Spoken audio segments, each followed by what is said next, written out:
दर्शकबिन नमस्कार, तपाईले हेर्दै हुनुहुन्छ सोहाङ टिभी। दर्शकबिन पछिल्लो समयका निकै नै चर्चित गायक पशुपति शर्मा र पछिल्लो समयकी निकै नै चर्चित गायिका देवी घरती मगरले एकैसाथ भोकल गर्नुभएको बिल्कुलै नयाँ अनि फ्रेस म्युजिक भिडियो आमा कसम बोलको म्युजिक भिडियोको फर्स्ट पटक आज मात्रै भर्खरै सामाजिक सञ्जालमा सार्वजनिक भएको छ। दर्शक महानुभावहरू, यो म्युजिक भिडियो भने अब तपाईहरुमा कहिले र कुन युट्युब च्यानल मार्फत आउने भएको छ त र यो म्युजिक भिडियोमा अन्य को कलाकारहरू देखिने भएका छन् त सम्पूर्ण जानकारी तथा रिपोर्टहरू यही भिडियो अन्तर्गत तपाईलाई डिटेलसम्म जानकारी दिन गइरहेका छौं।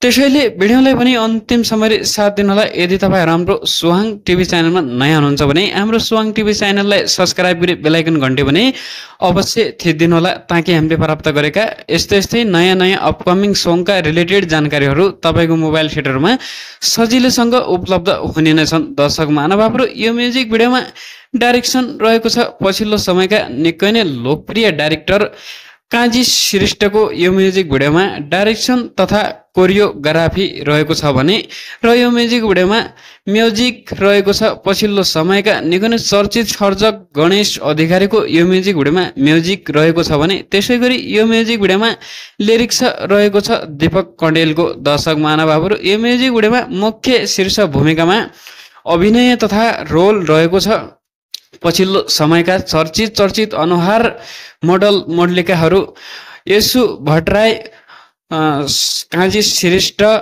सुरेश कोली, समरिका ढकाल, यी 3-4वटै कलाकारहरूको यो म्युजिक भिडियोमा मुख्य शीर्ष भूमिकामा अभिनय तथा रोल रहेको छ। यसु भट्टराई, सुरेश कोली, समरिका ढकाल, यी 3-4वटै कलाकारहरू यो म्युजिक भिडियोमा मुख्य शीर्ष भूमिकामा जोडीको रूपमा देखिने भएका छन्। दर्शक महानुभावहरू, यो म्युजिक भिडियोको सुटिङ कार्य सम्पन्न भइसकेपछि यो म्युजिक भिडियोको फाइनली फर्स्ट पटक सामाजिक सञ्जालमा सार्वजनिक गरेका छन्। यो म्युजिक भिडियो भने अब तपाईहरुमा जबको 2-4 दिनभित्रै देवीका म्युजिक युट्युब च्यानल मार्फत आउने भएको छ। हवस् त दर्शकबिन, आजको लागि भने यति नै छोटो जानकारी। बाँकी जानकारी अर्को भिडियो मार्फत दिँदै गर्नेछु। तबसम्मको लागि म सुरेन्द्र भुसाल पनि